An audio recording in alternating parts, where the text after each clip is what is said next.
मित्रों नमस्कार।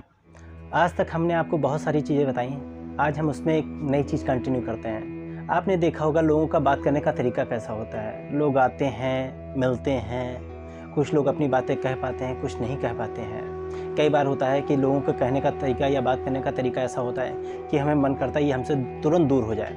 और कुछ लोगों का बात करने का इतना अच्छा तरीका होता है, लगता है कि कहीं से ट्रेनिंग लेके आया हुआ है। मन करता है उनको हम सुनते ही चले जाएँ। तो ऐसा कोई ये ना ट्रेनिंग लेके आता है ना कोई ट्रेनिंग देता है। ये आपका खुद का नेचर होता है जो प्री डिसाइडेड होता है कि आप कैसे बात करते हैं। और इन सब का जो रीज़न होता है वो हमारी हथेली में लिखा होता है कि कौन कैसे बात करेगा। और उसके अंदर अगर कोई हकलाता है या बात करने में झिझकता है या अपनी बात कह नहीं पाता है, इन सब का रीज़न जो होता है हमारी हथेली में लिखा होता है। इसके बहुत सारे लक्षण होते हैं, एक लाइन से इसको डिफ़ाइन नहीं किया जा सकता है कि हम किसी को कह के ये बता दें कि भैया ये लाइन यहाँ से यूँ आई है इसलिए ये हकलाता है, ये बात नहीं कर पाता है। इन सब का बेसिक रीज़न क्या होता है, आपकी हथेली में बहुत सारे कारण होते हैं जिनका हम देख के पता कर सकते हैं कि अगले में बात करने का तरीका अच्छा है क्यों नहीं है। अब इसके बाद अगर मित्रों हम बात करते हैं,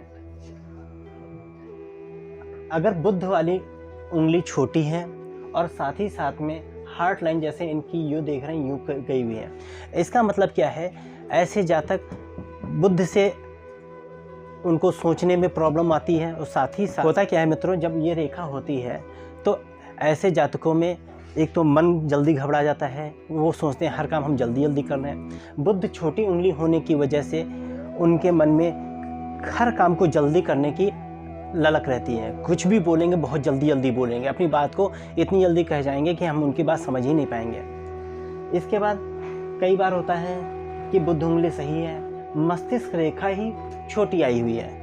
मस्तिष्क रेखा छोटी होने से क्या होता है, आदमी जो बोलना चाहता है वो पूरी बात कह ही नहीं पाता है, क्योंकि दिमाग में कुछ और आ रहा है, ज़बान पे कुछ और आ रहा है, कंट्रोलिंग उसकी होती ही नहीं है।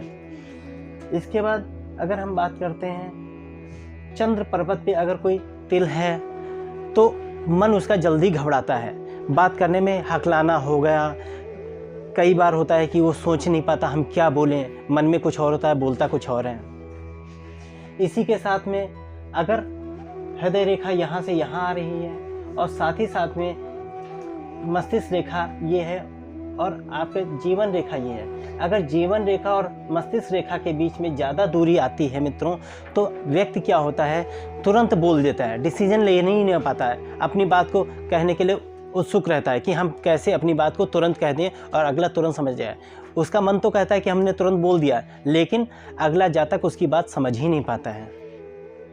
फिर हम बात करते हैं कि अगर उंगलियों की दूरी अच्छी है, लंबाई अच्छी है, आपकी हार्ट लाइन भी अच्छी है और माइंड लाइन भी अच्छी है, लेकिन साथ ही साथ में कहीं इसमें इस तरह का आ गया, तो ऐसे जातकों में क्या होता है, वो दिमाग भी लगाते हैं, दिल भी लगाते हैं और माइंड भी उनका अच्छा होता है।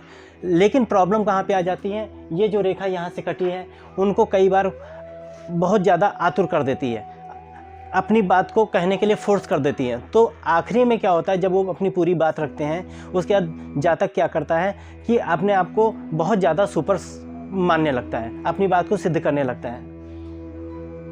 अब हम आपको बताते हैं मित्रों, ऐसे बहुत सारे रीज़न हैं जिनसे हम पता कर सकते हैं कि अगला का बोलने का तरीका अच्छा है कि नहीं है।